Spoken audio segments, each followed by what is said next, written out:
là, c'est de son ressort quand même, sur ce qu'il va choisir comme thème, pertinent par rapport à sa pratique, et à partir de laquelle il va pouvoir mettre une action d'amélioration en place, et ensuite mesurer un impact et le suivre dans le temps, dans sa patientèle ou dans son contexte.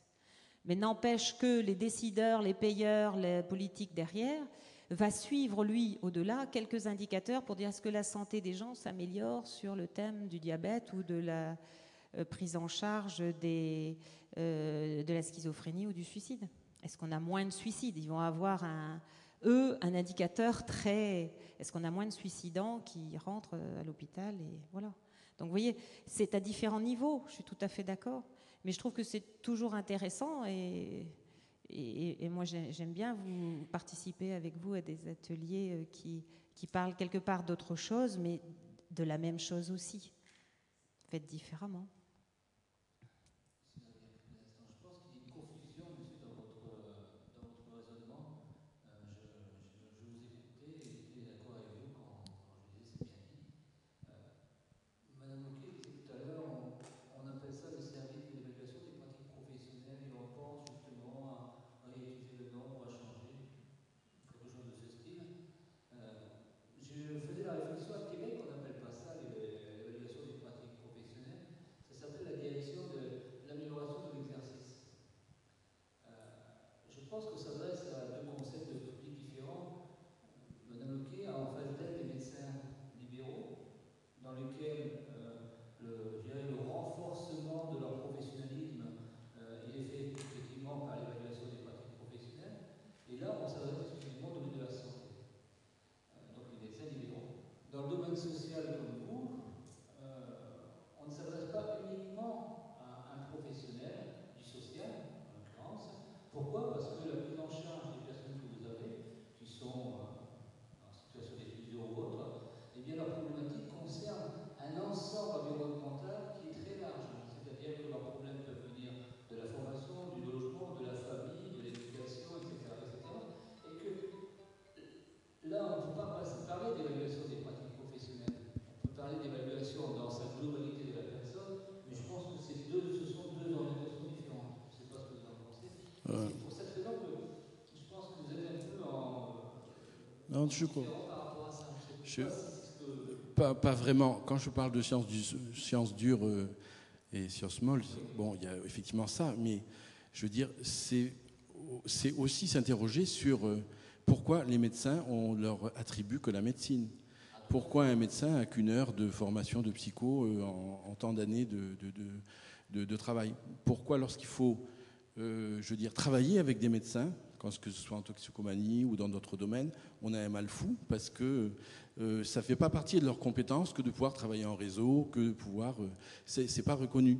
Que nous, on a des vrais problèmes avec ça, en tout cas, ça c'est connu. Je pense que ce qu'on peut reconnaître comme compétence aussi à un médecin, c'est qu'il n'est pas seulement un médecin. Je veux dire, il a aussi un aspect relationnel qui va être important et qui va avoir de l'impact sur le quartier où il va se trouver, et qui a d'autres aspects qui sont pris en compte ou qui pourraient être en compte en termes de prévention et qui actuellement, la question que je me pose, c'est de me dire, est-ce qu'on continue toujours dans les mêmes logiques?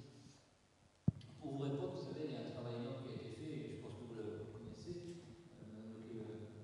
je pense qu'elle sera d'accord avec moi. Il y a un énorme travail qui a été fait dans le cadre de la loi de santé publique du mois de 2005 avec les plans régionaux de santé publique en France, où là, il n'y a pas uniquement une orientation médicale, mais on a une approche globale au niveau de la population, au niveau des problématiques de santé, puisque les protocoles d'évaluation sont mis en place de ce côté-là pour connaître la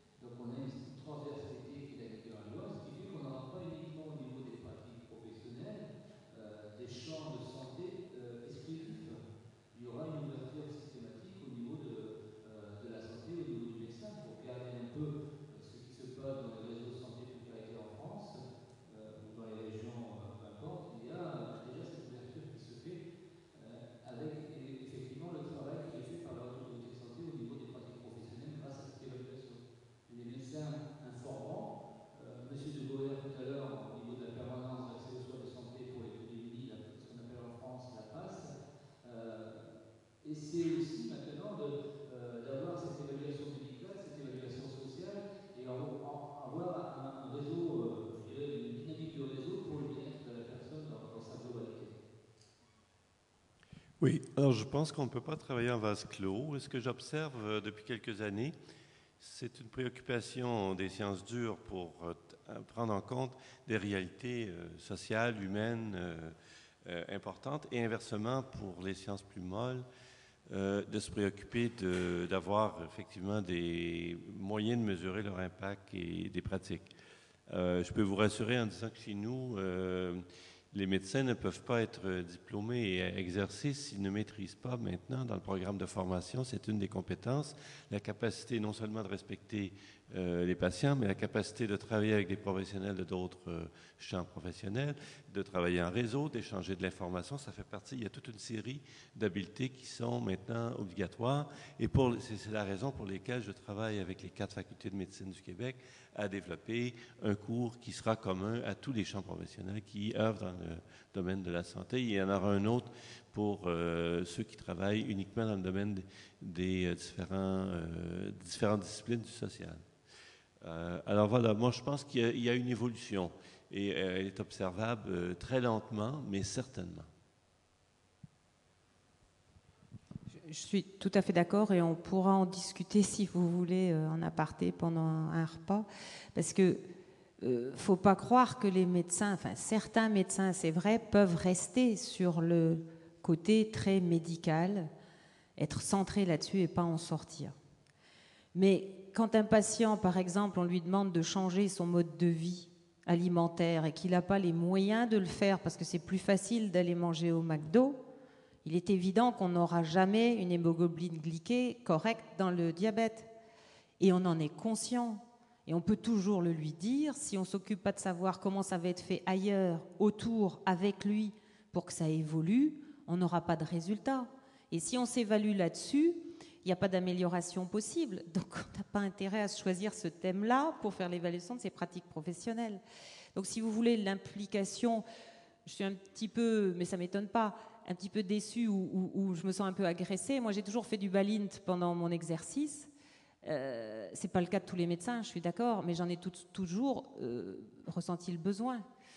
Donc, la relation médecin-patient, c'est quelque chose que j'ai fait et que j'ai enseigné à la fac pendant très longtemps, en mettant des groupes balint chez les étudiants et tout ça.